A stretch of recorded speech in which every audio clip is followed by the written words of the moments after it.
esta próxima media hora.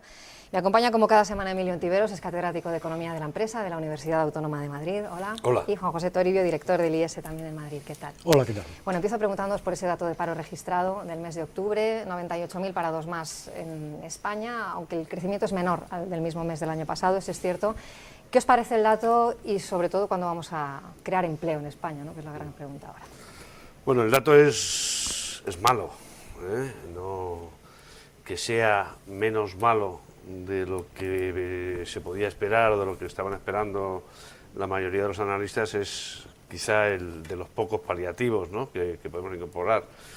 Pero como tú has señalado muy bien, claro, el que rocemos 100.000 desempleados más después de todo lo que del empleo destruido hasta ahora no es una señal positiva, ¿no? En el campo este de los paliativos uno puede incorporar el hecho de que octubre es tradicionalmente un mes malo y que quizá las afiliaciones a la Seguridad Social han desacelerado de forma muy significativa, ¿no? su caída, ¿no?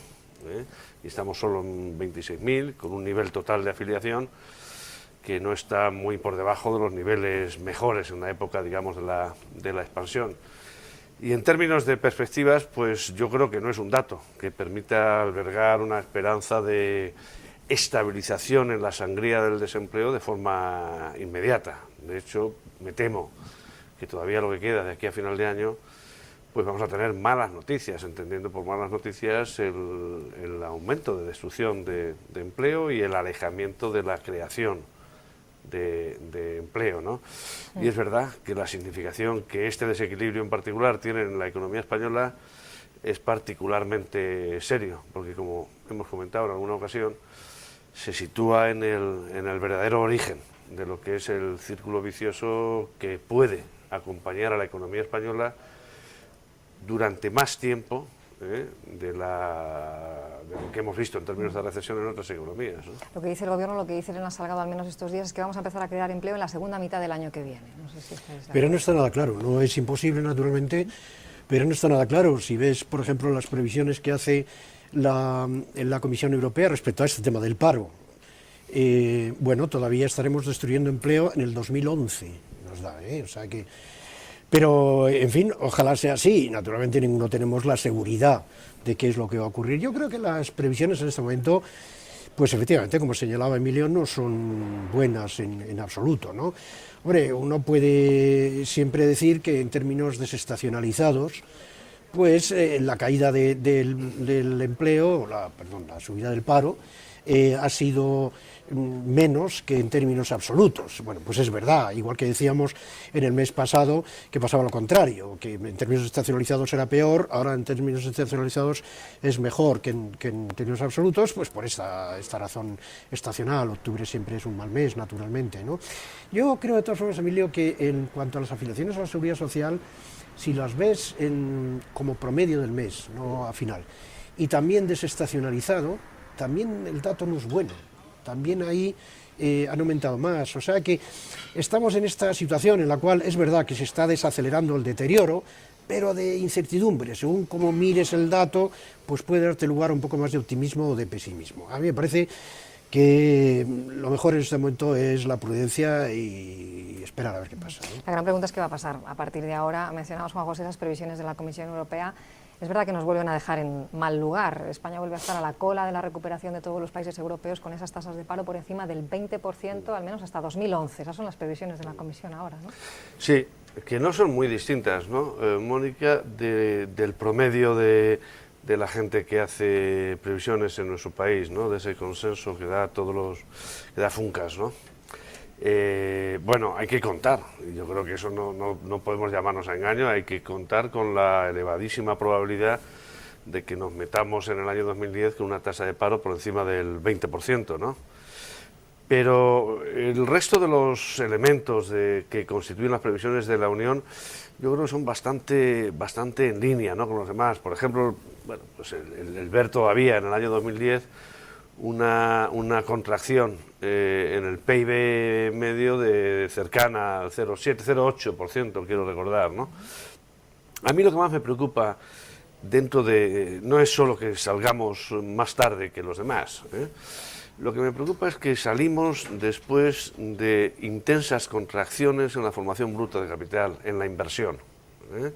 Y salimos con ese desequilibrio del que hablábamos antes, que es una tasa de desempleo muy arriba, ¿no? Es decir, con una amenaza de descapitalización en los dos componentes, por así decirlo, de capital probablemente más relevantes. La formación bruta de capital, la inversión en equipo, la inversión privada, retraída, inhibida, tributaria de una situación crediticia todavía presa de la dosificación, y por otro lado un stock de desempleados que mientras están desempleados no están preparándose para lo que puede ser esa etapa de recuperación que vendrá en la economía española, pero que habría que procurar que fuera una recuperación que facilitara ese desplazamiento, esa modernización de la economía española. Pero claro, con tasas de contracción como las que da la Unión para este año, más o menos en línea, del 15 o el 16%, del 9% de contracción para el año que viene, aunque salgamos, vamos a salir no solo delgados, ojalá,